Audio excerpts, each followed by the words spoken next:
දියවැඩියාව. ඔව් මේ වචනය නම් අපිට නිතරම වගේ ඇහෙන දෙයක්. සමහර විට මේ තත්ත්වයෙන් පෙළෙන කෙනෙක්ව කවුරුත් දන්නවත් ඇති.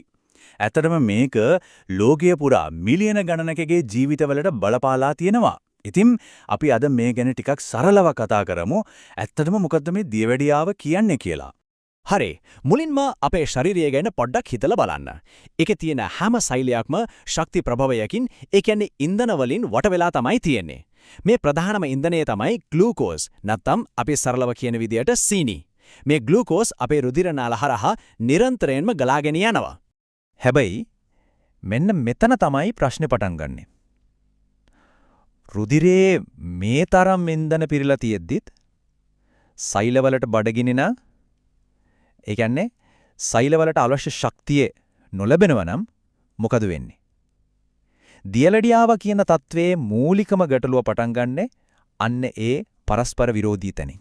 මෙන්න මේ වෙලාවට තමයි ඉන්සුලින් කියන හෝමෝනේ කරලියට එන්නේ.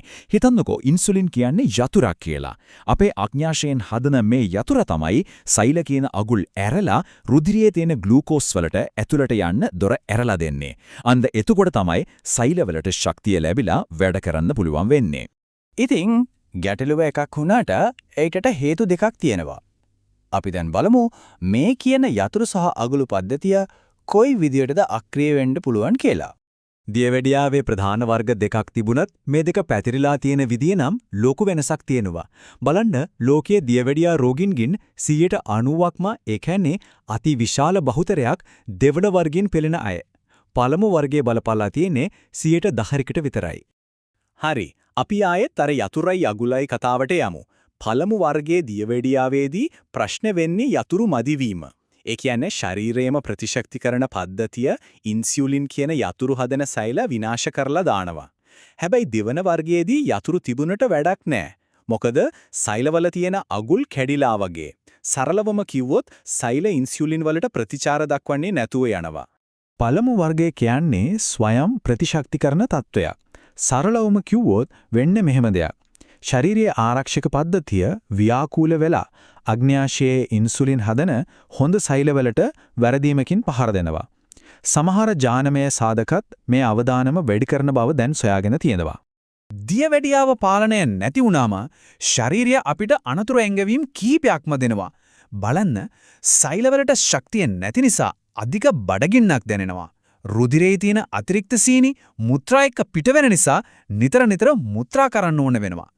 එහෙම වෙනකොට ශරීරයේ විජලනය වෙලා අධික පිපාසයක් ඇති වෙනවා.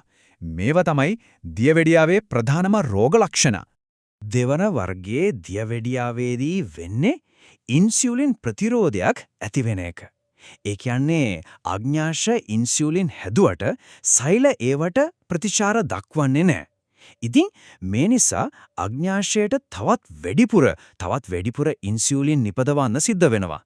කාලයක් යද්දී ඒකට වෙහෙසටපත් වෙලා ක්‍රියාකාරීත්වය අඩු වෙලා යනවා. ඉතින් මේ ඉන්සුලින් ප්‍රතිරෝධයයි දෙවන වර්ගයේ දියවැඩියාවයි ඇතිවෙන්න ප්‍රධාන අවදානම් සාධක කිහිපයක්ම බලපානවා. ස්ථූලතාවය, ඒ කියන්නේ අධික තරබාරුව, ව්‍යායාම මදිකම, අධිරුධිර පීඩනය වගේම ප්‍රබල ජානමය නැඹුරුතාවයක්. මේවා තමයි ඒ අතර ප්‍රධානම දේවල්. හොඳයි. එතකොට රුධිරයේ සීනි මට්ටම පාලනයකින් තොරව ඉහළ ගියොත් මොකද වෙන්නේ? අපි දැන් බලමු ඒකේ තියෙන බරපතල ප්‍රතිවිපාක මොනවද කියලා. මේ දියවැඩියා වර්ග දෙකටම ආවේනික ක්ෂණිකව ඇතිවෙන්න පුරුවන් භයානක සංකූලතා තියෙනවා. පළමු වර්ගයේදී දියවැඩියා කීටෝ ඇසිඩෝසිස් එහෙම නැත්නම් DKA කියන තත්ත්වය ඇති වෙනවා.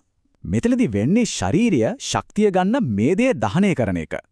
ඒකේ ප්‍රතිඵලයක් විදිහට රුධිරය ආම්ලික වෙනවා. දෙවන වර්ගයේදී අතිශයින්ම ඉහළ සීනි මට්ටම නිසා දරුණු විජලනයක් ඇති වෙන්න පුළුවන්. අපි මේ DKA තත්ත්වය තව ටිකක් සරලව තේරුම් ගමු. මුලින්ම ශක්තිය නැති නිසා මේදය මේද අම්ල බවට බිඳ වැටෙනවා. ඊළඟට අක්මාව මේ අම්ල කීටෝන කියන දේවල් බවට පත් කරනවා. මේ කීටෝන රුධිරයේ ඉටුතු වෙලා රුධිරයේ භයානක විදියට ආම්ලික කරනවා.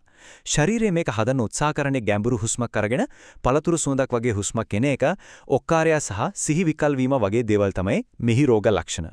පාලනය නොකළ දියවැඩියාවෙන් ඇතිවෙන දිගුකාලීන හානිය ප්‍රධාන වශයෙන්ම බලපාන්නේ රුධිර නාලවලට. කාලයක් තිස්සේ රුධිරයේ සීනි මට්ටම ඉහළටම ගිහින් තියෙනකොට ශරීරයේ පුරාම තියෙන සියුම් රුධිර නාලිකාවලට හානි වෙන්න පටන් ගන්නවා. මේ හානිය හදවතට නම් ලොකු අවදානමක්. දියවැඩියාව නිසා ධමනි සිහින් වෙන ක්‍රියාවලිය වේගවත් වෙනවා.